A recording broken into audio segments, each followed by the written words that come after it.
ఈరోజు గౌరవ ముఖ్యమంత్రి గారు విగ్రహావిష్కరణ చేస్తున్న సందర్భంగా నా అభినందనలు తెలియజేస్తున్నాను. ఇక మన నియోజకవర్గం ఈ మధ్యన చూస్తున్నారు, అనుకోకుండా మరి నేను ఒక పురాతన దేవాలయ ప్రాంగణం సందర్శించటం, అక్కడ దాన్ని కొంతమంది కాంట్రవర్సీ చేయటం, ఇవన్నీ కూడా మీరు చూశారు. సో కాబట్టి ఈరోజు ఈ సమావేశం ఎందుకు అని అంటే, మరి కొందరికి రకరకాల డౌట్లు ఉన్నాయి. నాకు ఒకరిద్దరు మీడియా మిత్రులు ఫోన్ చేసి అక్కడ ఏదో నా పొలాల్లో లేదా మేము పందిని కోసామని ఇలా రకరకాలుగా మాట్లాడటాలు జరిగినాయి.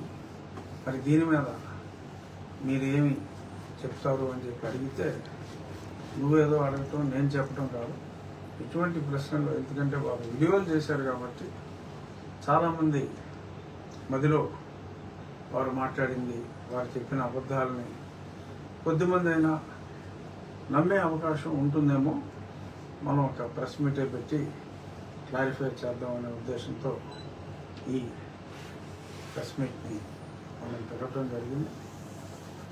సో కొన్ని ప్రశ్నలు మీరు అడగచ్చు సార్. ఇప్పుడు ఈ రామాలయానికి సంబంధించి అక్కడ ఉన్న ఒక వర్గం పూర్తిగా వ్యతిరేకిస్తున్నారు. కారణం ఏంటంటే, ఈ మొత్తం మీరు ఒక హిందీ వారి కిందే దాన్ని తీసుకెళ్తున్నారు, మిగిలిన సామాజిక వర్గాలు కానీ మిగిలిన మతాలు కానీ గౌరవించట్లేదని ఆ మండలంలో ఉన్న భావన సార్. దీని మీద మీ ఒపీనియన్ ఏంటి సార్? ఆ భావన మీరు చెప్పేది సూటిగా అడుగుంటే ఇంకా బాగుండేది. అక్కడ ఉన్న క్రిస్టియన్స్ అంటే వాళ్ళే డైరెక్ట్గా మాట్లాడారు, మేము క్రిస్టియన్స్మి, ఇక్కడ అంతా మేము క్రిస్టియన్సే ఉన్నాము, సో అంచేత మాకు గుడి అవసరం లేదు అని మాట్లాడుతూ ఏమన్నారంటే, ఇక్కడ అసలు రామాలయం ఎప్పుడూ లేదు అని చెప్పి ఒక పిచ్చి వాదన తెరపైకి తీసుకొచ్చారు. నేను మొన్ననే చెప్పా ప్రెస్ మీట్లో, 1932 ఆర్ఎస్ఆర్లో చాలా స్పష్టంగా అక్కడ గుడి అని ఉంది. తరువాత 1992 నుంచి నాకు ఎలక్ట్రిసిటీ బిల్స్ దొరికినాయి, ఎలక్ట్రిసిటీ ఆఫీస్లో వెరిఫై చేశాను. రామాలయము అనే పేరు మీదే కంటిన్యూస్గా ఇన్వాయిస్లు రేజ్ చేయటం, రామాలయంకి సంబంధించి అక్కడ నడిమి ఇంటి పేరుతో మరి ఉన్నవారే అక్కడున్న ఆర్యవైశ్యులే. ఆ బిల్స్ ప్రకారం 92 నుంచి వారే రామాలయం పేరు మీదే కరెంటు బిల్స్ అన్నీ కూడా పే చేశారు. డాక్యుమెంట్లో కూడా రామాలయం అని చెప్పి చాలా స్పష్టంగా ఉంది.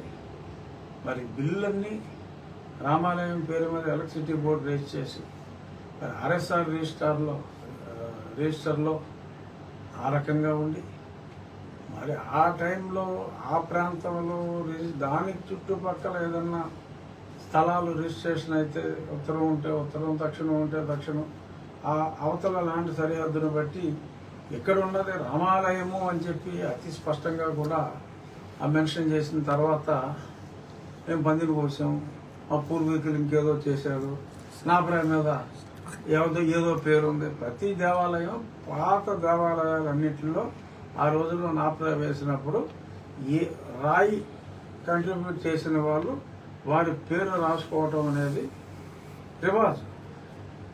సో ఆ రకంగా వారి పేరు రాసుకున్నారు. ఆ పేర్లు కూడా వాళ్ళు చదివిన పేర్లు కూడా వెంకటేశ్వరరావు, రామయ్య ఇలాగే ఉన్నాయి పేర్లు.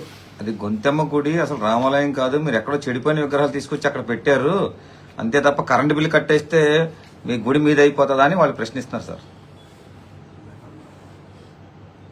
ఏం చేస్తే గుడి అదవుతుంది అంటే, ఏం చేస్తే గుడి చర్చ అయిపోతుంది? అది చర్చ్ అంటున్నారా? గొంతెమ్మ అంటే ఎవరు? ఓ దేవతేనండి ఆవిడ. మదర్ మేరీయా? కాదండి, కాదు కదా. హిందూ దేవతేనండి ఆవిడ. పోనీ గొంతెమ్మ వరకు ఒప్పుకున్నారు. నిన్న హర్ష్ కుమార్ గారు కూడా మాట్లాడేటప్పుడు కూడా అదే మాట్లాడారు సార్. గొంతెమ్మ హర్షకుమార్ గారు ఏమి అది మా మదర్ మేరీదో లేకపోతే జీసస్ క్రైస్ట్దో అని అనలేదు కదా. గొంతెమ్మ హిందూ దేవత అని ఉండొచ్చు.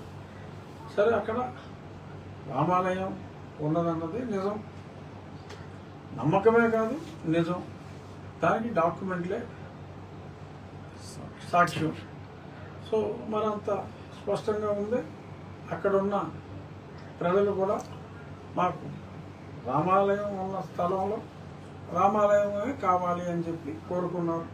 సో దానికి నేను ఒక చక్కటి ప్రణాళికతో ఒక ఆకివీళ్ళలో ఉన్నవారే కాదు ప్రజలందరి సహకారంతో 100 రూపాయలకు తగ్గకుండా 10,000 రూపాయలకి దాటకుండా ఎవరిచ్చినా 10,000 లోపే, ఎందుకంటే ఎక్కువ మంది పార్టిసిపేషన్ ఉండే విధంగా అక్కడ దేవాలయం నిర్మించడానికి సంకల్పించాం. ఇది ఇక్కడ ఇష్యూ. అక్కడ రాజమండ్రిలో ఉన్నవారి గొంతెమ్మ కోరికలు, సస్పెన్షన్లో ఉన్నవారి గొంతెమ్మ కోరికలు తీర్చడానికి ఇక్కడ మేము లేము. అక్కడ ఉన్నవారు కూడా నేను వెరిఫై చేశా, స్కూల్ రికార్డ్స్ వెరిఫై చేశాను. ఆ ప్రాంతంలో ఉన్న పిల్లలు చదువుకుంటాం కూడా మరి వాళ్ళ స్కూల్ సర్టిఫికేట్స్ అన్నీ కూడా ఎస్సీ హిందూ అనే ఉన్నాయి తప్ప క్రిస్టియన్ అని లేదు. ఎవరో ఫాదర్ వచ్చి ఇక్కడ అందరూ క్రిస్టియన్లు అని చెప్పి నోటి మాటగా చెప్పారు, కానీ అక్కడ హిందువులే ఎక్కువగా ఉన్నారు. ఇది డాక్యుమెంట్ ప్రకారం చూస్తే మరి అక్కడ క్రిస్టియన్లు చాలా తక్కువ మంది ఉన్నారు, ఎక్కువ మంది హిందువులే ఉన్నారు. మరి సర్టిఫికెట్లో హిందూ అని చెప్పి ఉంటే హిందూ కాదని ఎలా అంటారు? హిందూ కాదు అని అంటే సర్టిఫికెట్ రద్దు అవుతుంది, అంతే కదా. బట్ హిందూ కాదు అని ఎవరో సర్టిఫికెట్ బేసిస్, సర్టిఫికెట్లన్నీ స్పష్టంగా హిందూ అనే ఉన్నాయి. సో వారు రాముని ఆరాధన కొంతమంది హిందువులు ఆరాధించడం మానేస్తే మానేసి ఉండొచ్చు, దాన్ని మనం ఏం చేస్తాం?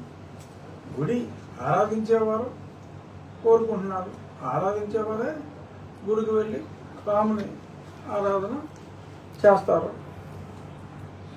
ఆరాధించిన వారిని ఎవరో బలవంతం పెట్టలేరు కదా.